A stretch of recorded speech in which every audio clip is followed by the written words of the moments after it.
پاکستان میں تیار ہو کر نمائش کے لیے پیش ہونے والی پہلی فلم کا نام تھا تیری یاد۔ اس فلم کے ہدایتکار داؤد چاند اور موسیقار تھے بھائی ناتھ۔ ان کی موسیقی کا انداز اگرچہ قدیم تھا مگر دھنوں کی ترتیب بہت دلکش تھی۔ اس فلم کے نغمات نامور شاعر جناب کتیل شفائی نے تحریر کیے۔ فلم تیری یاد لاہور کے پربھات سنیما میں ریلیز ہوئی جو اب سنوبر سنیما کہلاتا ہے۔ اس فلم کے ہیرو ناصر خان تھے جبکہ ہیروئن کا کردار آشا بھوسلے نے ادا کیا۔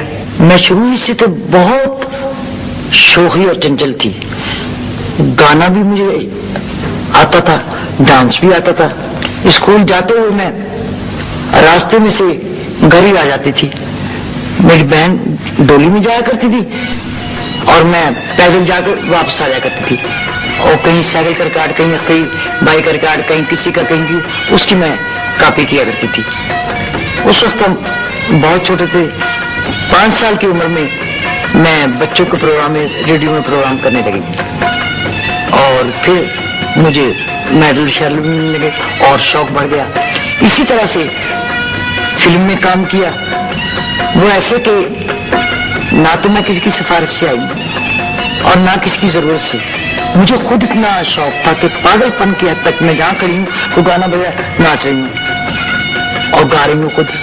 خیر، ایک پکچر پھر بنی پاکستان میں، پہلی پکچر تیری یاد، جس کی میں ہیروئن تھی اور ناصر صاحب دلیل صاحب کے بھائی ہیرو تھے۔ اس میں میری بہن سیڈ ہیروئن تھی، نظر صاحب کامیڈین تھے، ڈائریکٹر داؤد چاند تھے اور اسسٹنٹ رانا صاحب تھے۔ میوزک میرے والد صاحب کا تھا کیونکہ وہ HMV میں ریکارڈنگ کمپنی میں میوزک ڈائریکٹر تھے۔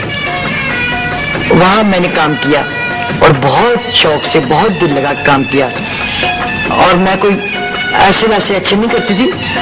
میرے استاد تھے گیان شنکر گنگولی صاحب، اور یہ اپنا اب تو نام بھی کافی بھول گئے ہیں، اور میں نے کافی ڈائریکٹروں سے کام کی کے ساتھ کام کی جو خود وہ ناچ کے مجھے بتایا کرتے تھے ڈانس، اور پھر میں گایا بھی کرتی تھی۔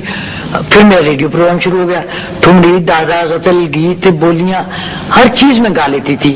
اور تیری یاد میں اور بھی پپیہرے وغیرہ میں نے اپنے خود گانے گائے ہیں۔